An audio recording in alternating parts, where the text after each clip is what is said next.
이번 시간에 우리 패킷 교환 방식에 대해서 같이 한번 살펴보도록 하겠습니다. 패킷 교환 방식이요. 이 패킷 교환 방식이 뭔지 좀 보자고요. 이 패킷 교환 방식이라는 거는 뭘 얘기하냐면은 예를 들어서 내가 이제 인터넷상에서 영화 한 편을 이제 다운로드 받을 거예요. 다운로드 받을 때 영화다 그러면 영화는 이제 크기가 엄청나게 크죠. 용량이 되게 커요. 그 큰 영화가 내가 다운로드를 딱 하고 누른 순간 그 크기가 큰 영화 한 편이 내 컴퓨터로 뚝딱 하고 한 방에 이제 전송되는 게 아니죠. 그래서 전송되는 걸 보면은 조금씩 나한테 날라와요. 그때 이 큰 영화가 있을 때 얘네들을 다 쪼개요. 보내주는 쪽에서 이거를 다 쪼갭니다.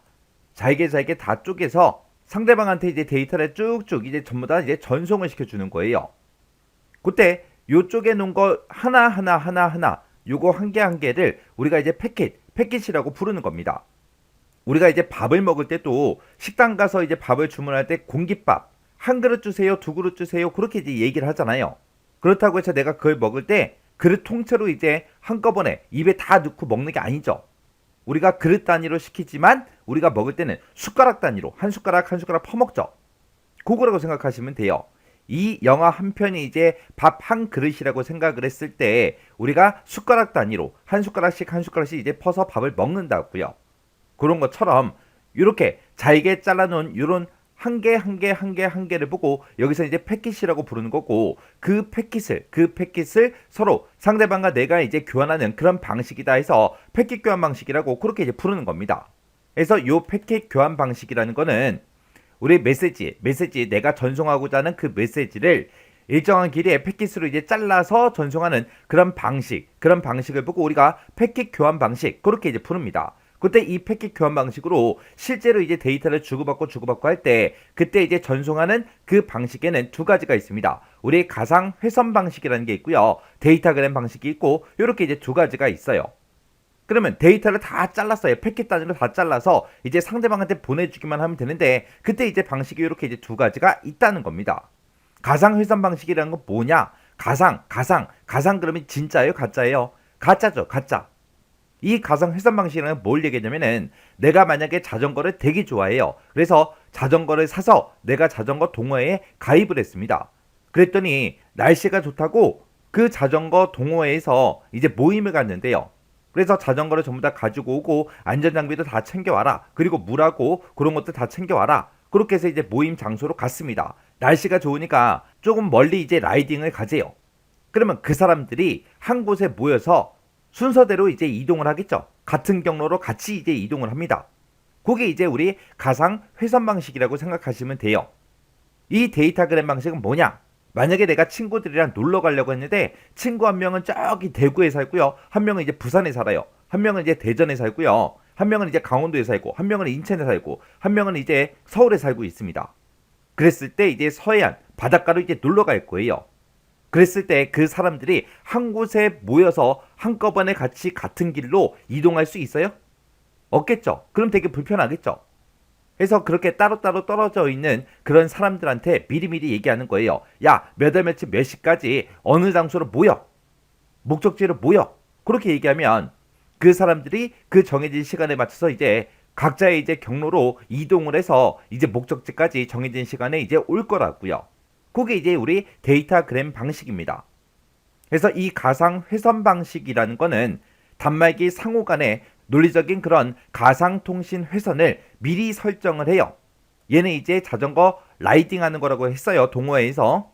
그러면 가는 길을 딱 정해 놓겠죠. 가는 길을 그렇게 미리 설정해 놓고 송신지와 수신지 그 사이에 연결을 이제 확립을 한 다음에 설정된 그 경로를 따라서 패킷들이 이제 순서적으로 그렇게 이제 운반되는 방식을 보고 우리가 이제 가상 회선 방식 그렇게 이제 부르는 거예요. 그래서 정보가 이제 전송되기 전에 제어 패킷에 의해서 경로가 미리 설정이 됩니다.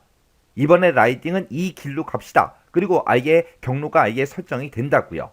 그러면 모든 패킷들은 같은 경로로 발생하는 그 순서대로 이제 전송이 되는 거죠. 그래서 패킷의 송수신 순서가 똑같습니다. 그게 이제 가상 회선 방식이요. 그 다음에 이제 데이터 그램 방식이라는 거는 연결 경로를 설정하지 않아요. 경로가 따로 없습니다. 인접한 그 노드들이 트래픽 상황을 감안해서 각각의 이제 패킷들이 순서에 상관없이 독립적으로 운반되는 그런 방식을 보고 우리 데이터그램 방식 그렇게 이제 불러요. 그래서 얘는 이제 패킷마다 전송 경로가 전부 다 다릅니다. 하지만 그 패킷들은 목적지가 다 똑같겠죠. 그래서 그 목적지에 완전한 주소를 가지고 있어야 정확하게 이제 도착할 수 있겠죠. 그리고 이 데이터그램 방식은 순서에 상관없이 이제 여러 경로를 통해서 도착한 그 패킷들은 수신 측에 의해서 순서를 이제 재정리합니다. 그래서 우리 가상 회선 방식이랑 데이터그램 방식이랑 이 두 가지가 전부 다 이제 패킷 교환 방식 거예요. 그래서 패킷 교환 방식은 가상 회선 방식이다, 데이터그램 방식이다 해서 이렇게 이제 두 가지로 나눠집니다. 그때 이제 가상 회선 방식하고 데이터그램 방식 이 두 가지가 뭐가 뭔지는 정확하게 구분할 수 있게 여러분들이 정확하게 기억하고 계셔야 돼요.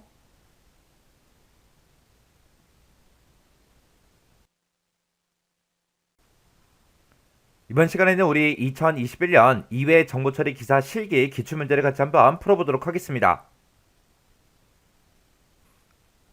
문제 12번이요. 네트워크에 관련된 다음 설명에서 가로에 들어갈 알맞은 용어를 써라. 그렇게 이제 나왔습니다. 자, 여기 보니까 이제 동그라미 1번이 있고 동그라미 2번이 있고 이렇게 두 가지가 나왔습니다. 자, 동그라미 1번은 연결형 통신에서 주로 사용되는 그런 방식이래요. 출발지하고 목적지의 그 전송 경로를 미리 연결해서 논리적으로 고정을 한대요. 고정을 시켜놓고 이제 통신하는 그런 방식이다. 그러면 이제 출발지, 목적지 딱 정해놓고 여기가 이제 출발지야, 여기는 이제 목적지야. 그리고 여기서부터 여기까지 이제 갈 때는 무조건 이쪽 길로만 가 하고 그렇게 이제 딱 가는 길을 이제 논리적으로 그렇게 이제 고정시켜놓고 통신하는 그런 방식이요. 이런 방식을 보고 우리가 가상 회선 방식 그렇게 이제 푸릅니다.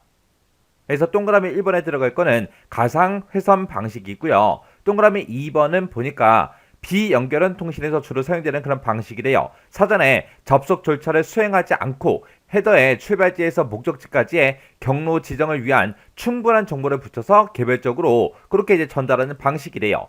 이런 방식을 보고 우리가 이제 데이터그램 방식이라고 그렇게 이제 부릅니다. 그래서 동그라미 2번의 정답이 우리 데이터그램이요.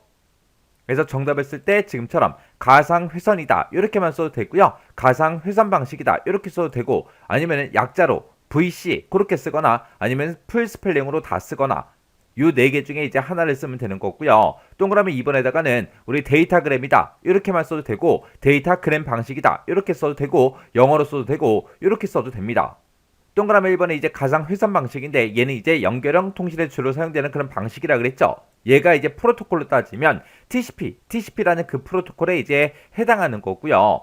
그 다음에 이제 동그라미 2번은 비연결형 통신에 이제 주로 사용되는 그런 방식이라고 했습니다.